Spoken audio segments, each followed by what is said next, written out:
la lettre S ou la lettre S. La lettre là se prononce parfois S, son S. Et la même lettre se prononce parfois Z, son Z. Quand est-ce qu'elle se prononce S et quand est-ce qu'elle se prononce Z? C'est ce que nous allons découvrir. Nous allons d'abord parler du moment où elle se prononce S. La lettre là se prononce S une fois qu'elle n'est pas encadrée par les voyelles. Ça, c'est la formule, ou bien je peux dire, pas une astuce, mais la formule générale.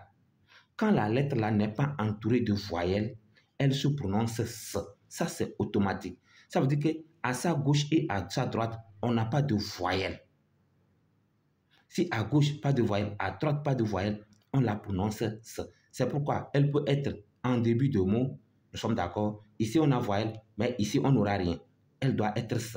Même chose ici, même chose ici. Mais quand nous descendons ici, elle est entre dans un mot. Mais vous allez voir, à gauche, c'est une consonne, à droite, c'est une consonne. Elle doit être toujours S parce qu'elle n'a pas encadré de voyelle. Par contre, ici, son Z, elle se prononce Z parce que, regardez, A, il y a A à gauche, E à droite. Les deux sont deux voyelles. Donc, si on met la lettre là ici, elle doit se prononcer Z. Avant d'être S, là-bas, il faut qu'elle soit double. Il faut qu'on la double. Mais comme je ne parle pas de double S, double consonne, double S, alors je m'arrête ici. Donc, je dis simplement, si on met la lettre là également ici, à gauche, c'est voyelle, à droite, c'est voyelle. Comme elle est seule, elle doit se prononcer Z.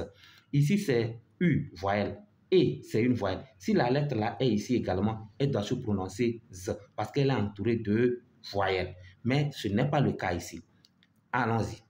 Ici, je mets la lettre là. Elle doit se prononcer S parce qu'à sa gauche, il n'y a pas de voyelle. Donc, c'est à ça, savon. Ici, je mets toujours la même lettre. Elle doit toujours se prononcer S parce qu'à sa gauche, il n'y a rien. À droite, il y a une voyelle.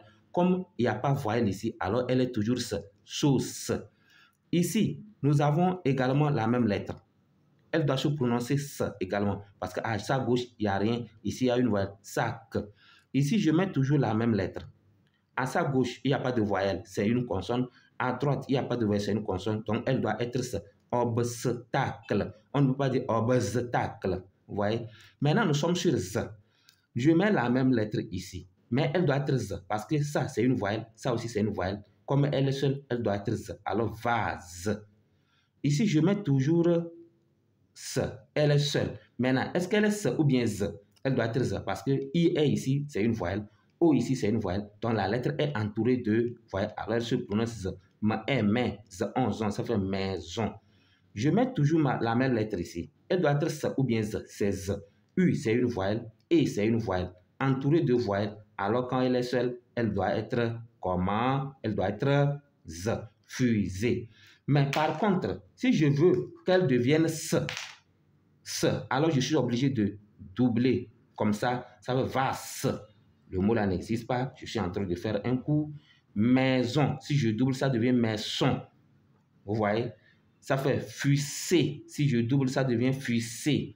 Vous voyez? C'est juste pour vous expliquer que on ne double que les consonnes entre également les voyelles.